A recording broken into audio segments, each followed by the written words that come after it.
Karl, thanks for being with us. We did see two contrasting events that happened over the weekend. Give us a sense of how you're interpreting both of these candidates' final messages. Harris and Trump are doing just about opposite strategies. Trump is trying to appeal to his base, to the far right of his base, moving farther and farther to the right as the election nears, which is usually the opposite of what most people do. While Harris is trying to appeal to the center. And to the extent that she's appealing to her base, it's just to remind them how awful Trump is. But mostly she's in trying to remind people how awful Trump is. She's trying to repeal to moderate Democrats and moderate Republicans who've left from Trump. She thinks that's where most of the votes are. Trump thinks that most of the votes are appealing to his far right and getting all those people to come out and go to the polls. Where do you think most of the votes are, Karl? I mean, are there still undecided voters that are potentially there for the taking for these candidates? There aren't a huge amount of undecided voters. It's more an object of motivation. Can you get people motivated to go out there? And she's running what traditionally Democrats have considered to be a safe campaign, is you appeal to the center. But as we found with Trump, appealing to your far flank can be very effective. It worked great for Trump in 2016, it worked just enough for him to squeak by in 2016. Whether it will do the same for him here, and whether Harris has alienated any of her far left flank by being weak on Israel's treatment of Gaza, or being too accommodating to centrist Democrats and Republicans, that's something we're only going to know on Election Day. What do you think then, Karl, potentially are those issues that both of these candidates can appeal to? You were mentioning the Middle East conflict. Is that potentially something that we see more voters going to the polls with that in mind? Or are there other factors you think maybe will be the driving decision for a lot of voters? Well,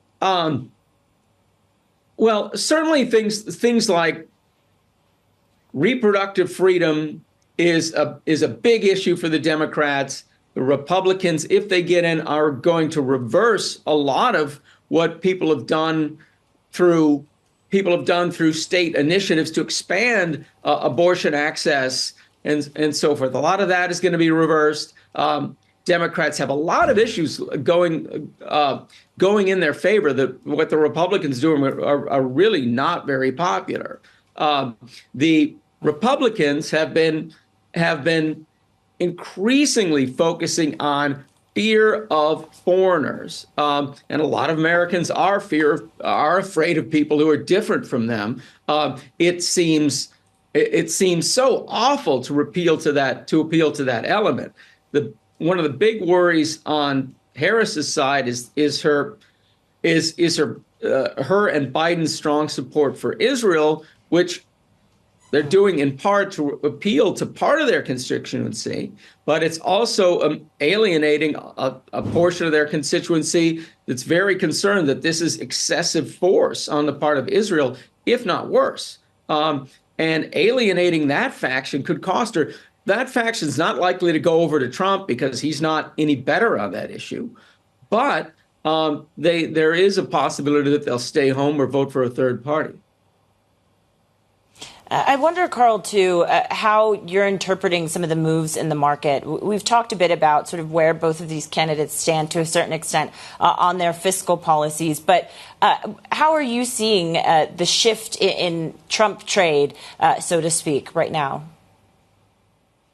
Well, I want to emphasize that this election is so close that it's close, but it's a lot of unknowns. It is more unknown than it is close because the stuff we use to measure it isn't very good.